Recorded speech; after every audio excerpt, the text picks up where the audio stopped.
At ito naman si Nanay Marie. Nanay Marie, bumati po kayo. Magandang hapon po sa inyong lahat. Ako po ay si Rosemary Gumia Cruz ng Barangay Cabay, Chang, Quezon. At binabati ko din po ang aking mahal na asawa na hindi nakasama dahil sa kadahilan ng dumudugo ang puwit niya.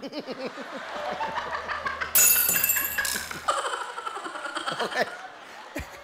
Yun po kasi ang katotohanan. Bakit po dumudugo ang puwet? Hindi puso ang puwet. Well, operado siya sa Almorana. Okay. Hindi po, natatawa lang kami kasi nagulat kami, akala ko dumudugo ang puso niya dahil sa... Oo yun. Okay. Oo. Sige po. Okay, batiin niyo po ulit. Dad, narito na ako. Kahit sabi mo sa akin noong audition pa lang, huwag akong pumunta at baka masayang ang pamasahe. Hindi ako nakinig sa'yo. Ako ay tumakas sa mga anak ko. Oo, yun ang totoo. Dahil, Will, talagang gustong-gusto kitang makita noong pa. Talagang marami akong kukwento sa iyo. Dahil maganda naman ang nangyari sa buhay namin kahit nagkagano ng aking asawa. Dahil sa pagsasaka, ang aking 3 mahal na anak, napatapos ko ng pag-aaral. At sa ngayon, yung 2 kong anak, kaya hindi nakasama, ay nagme-medical na yung aking lalaki, si Utoy.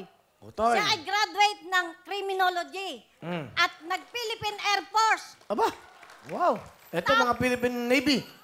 Sir, magkakasama kayo ng aking anak. Nasaan po siya ngayon? Nasa Villamor Air Base po. Ganang siya ay Batiin niyo. on medical na. Utoy! Kahit ikaw share na ngayon, hindi ko papalitan ang tawag ko sa iyo. Dahil sa pool nung ikiisilang ko, utoy ka na namin sa pamilya. Okay. Tapos itong pangalawa ko, ay nakagraduate ng IT. Kahit 2 taon, natanggap na sa trabaho kaya hindi rin siya nakasama. Encoder naman siya ngayon sa isang Korean company. Wow! Wow! Sila ang, kami mag-asawa ay hirap pa rin. Pero sila ang naging kayamanan namin. Kaya huwag ninyong tatawaran ang mga magsasaka na wala lang. Meron pong mangyayari. Basta kayo masipag lang. Tandaan niyo po yan. Okay. Sino kasama niyo? Mga kababayan, mga kapuso. Mga kapuso. Hinihintay ko marami. Poso.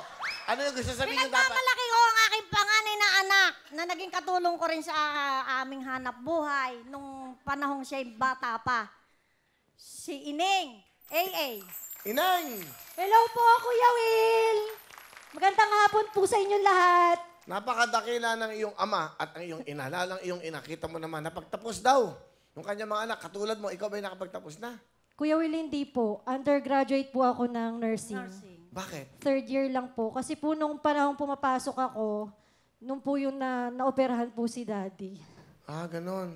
Kaya sabi ko kay Mami, tutulungan ko siya kasi malaki po yung nagastos namin sa operasyon. Sige, ano ba gusto mo sabihin sa iyong mama? Ma, alam ko na tampo ka sa akin kasi hindi ako nakatapos. Sa aming 3 ako lang yung undergrad.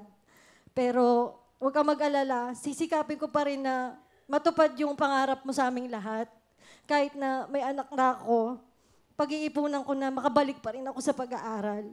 Tsaka, salamat pala kasi inaalagaan mo yung anak ko kahit nagtatrabaho ako, kahit pagod na kayo. Thank you, Ma. Pinagmamalaki ko kayo. Proud na proud ako at walang iba akong hinihiling kundi lagi kayong gabayan ng Diyos. Huwag kayong magkakasakit kasi gusto ko makita niyo pa yung maging masagana pa yung buhay natin. Thank you, Ma. Mahal na mahal kita. Anak. Kuya Will, pwede ko po bang payakap yung mama ko? Oo naman. Halika.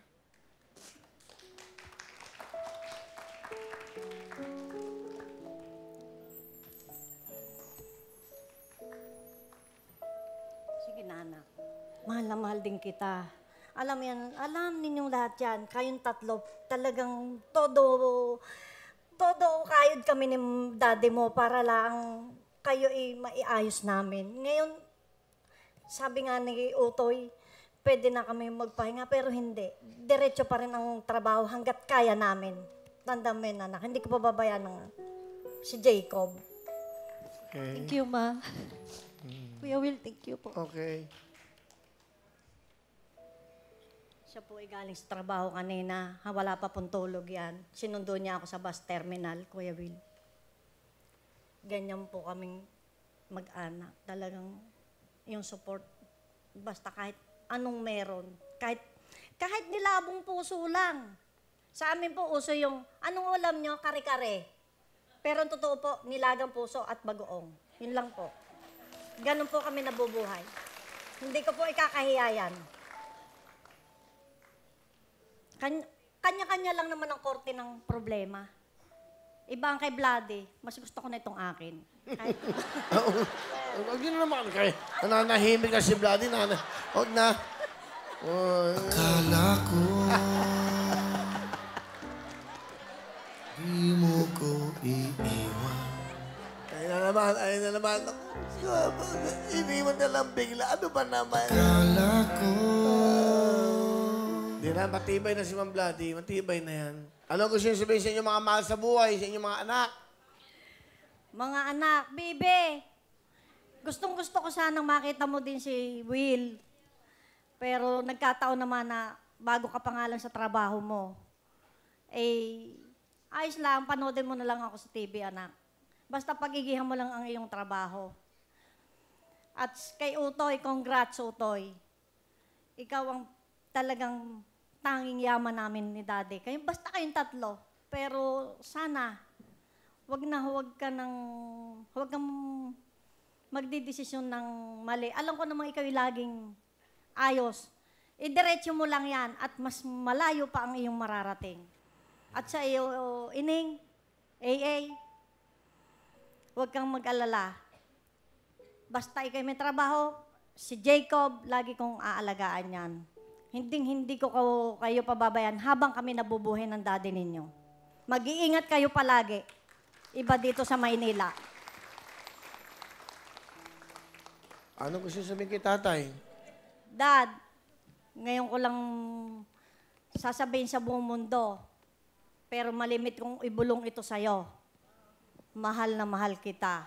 Magpakailanman. Sa tingin niyo po ba, gagaling pang kanyang almoranas? Oo naman. Oo naman. Papagamot ko. Paggamot niyo. Oo naman. Si tatay ha? Magaling kayo. Ito si Nanay Marie. At dadala niya ng ano yun? Mais. Joke lang. Salamat salamat. Nanay Marie! Galing! Masaya Nanay Marie. Okay, Nay, meron kayo 10,000!